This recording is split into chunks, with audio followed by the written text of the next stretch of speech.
You want something before we start? Coffee? Soda? I'll be here a while. Water's fine. Take one of the smokes though.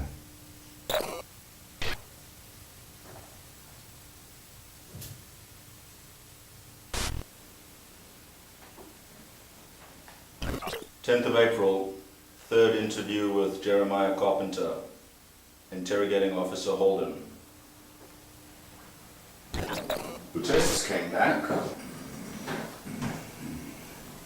It was her blood all over the scene.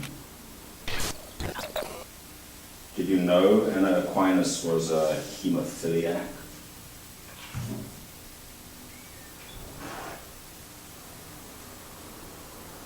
That amuses you, Mr. Carpenter? An excitement of the blood. That's how my father put it. I thought it an elegant description for a crude man. Her father, Mr. Harold Aquinas, found mutilated in the basement and in the kitchen. I assume he relayed this information to you before you cut out his tongue? That was later in the evening, but I did have prior knowledge of Anna's condition. How? I'd been watching her.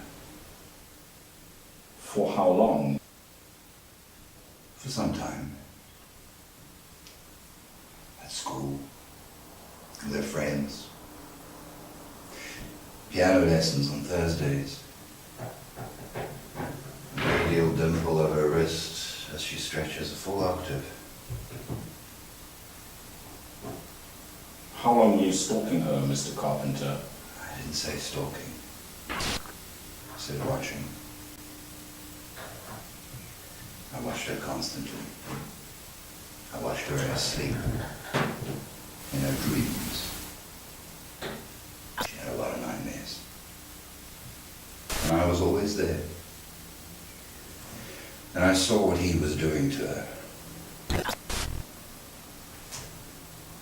Who? You ever read the Bible, Detective Holden? No. I have. Many times. My daddy was a stern and righteous man. He had that Old Testament horror show burned into my brain before I could walk or talk. I didn't get lullabies. I got told how God obliterated an entire city for a little bit of butt stuff, while a man who pimped out his daughters for gang rape was deemed righteous in the eyes of the loving Almighty. So are you saying you tortured and murdered these people because God told you to do it? What I'm saying, detective, is that righteous men are usually pieces of shit. There was no sign of forced entry. How did you get into the house? I've told you. I was always there. What the fuck does that mean, Carpenter? And he said unto them, shut your fucking mouths, for the girl is not dead, only asleep. Where is she? Nobody loses that much blood and stays alive. Where the fuck is Anna Aquinas' body? Holden, the girl's been located. She just walked into a clinic 2 blocks from here. She walked? She's alive? Get over there, Holden, find out what's going on.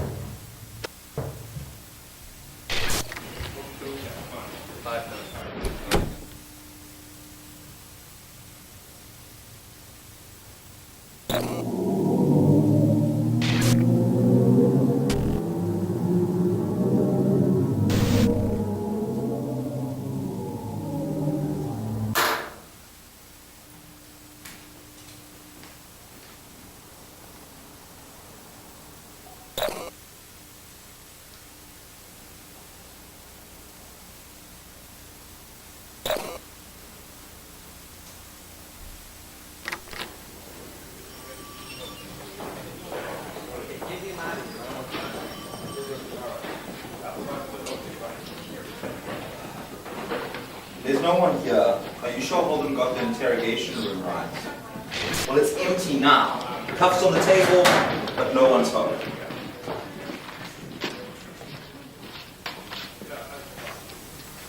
Why the fuck is Holden giving prisoners wine?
Sanibonani Makaya, and welcome once again to Analog Auctions, your one and only late antiquing show that pays homage to a bygone age of technology. I'm your host, Yemi Walandu Mapanga, and we've got some wild items up for bid tonight. Now, as our long-term viewers know, the antiques on our show are not only collector's items, but often hold a bit of a, shall we say, disturbing history. And tonight is no different. Tonight, all our items were once owned by murderers. Don't forget, bidding opens after each item, so get your telephones ready to dial the number below as soon as the light goes green.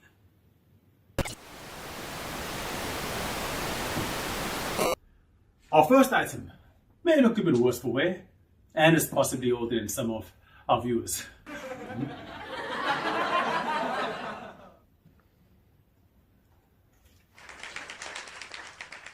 But this brick of vintage tech has a cold history to pique the most sordid interest. It once belonged to notorious child predator Edgar Peck, more infamously known as the Speedy Man. Now, any true crime fan out there will know the story of the Speedy Man. For almost a year, Edgar Peck's kidnapping and murder spree terrorized the parents and tortured authorities. When he was finally apprehended, he revealed the location of half a dozen scattered graves containing the remains of his victims. Peck was sentenced to death. But even as he sat upon the mercy seat in his final moments, he laughed, knowing that there was only one tiny body to be discovered, and the location of which he would take to his own grave.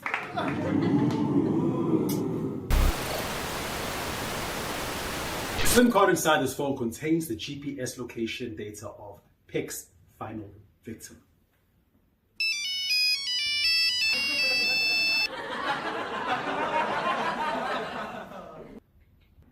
Hello.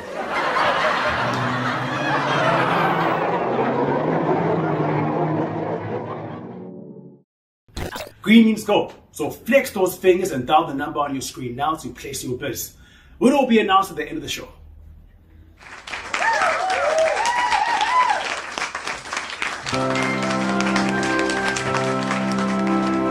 Our second item of the evening is for all our chefs and homemakers out there, and comes from the kitchen of none other than Jessie Naidu, the motherly housewife whose basement freezer was found containing heads, fingers, and genitals of no less than 14 people and several household pets.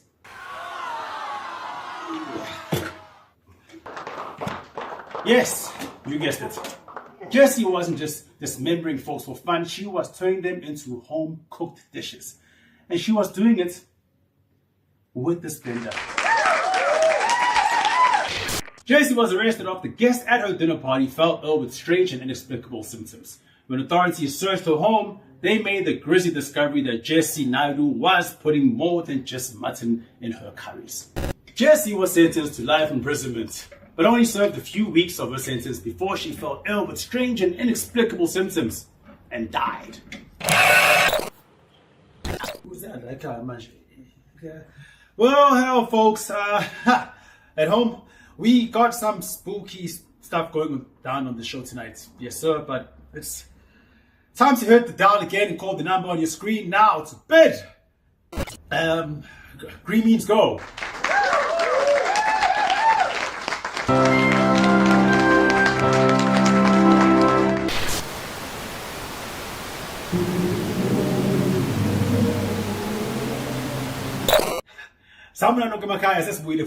And we are back with the third item of the evening. This one is going to be epic. Okay. This early model camcorder was obtained at a police auction, where this dark history goes back even further to the dark underground industry of snuff cinema. Right.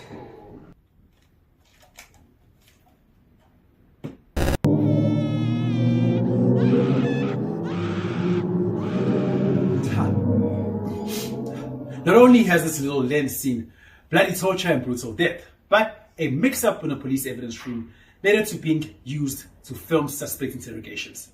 Legend has it that it contains the final interview with serial killer and self-proclaimed messiah, Jeremiah Carpenter.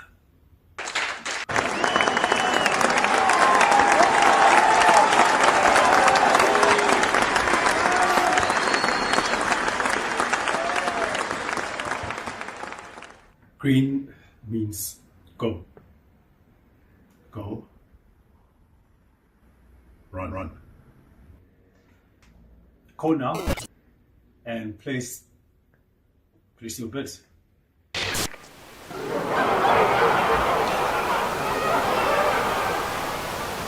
Well, folks, we've got something else on the gap. Looks like a bonus item for tonight. What do you know?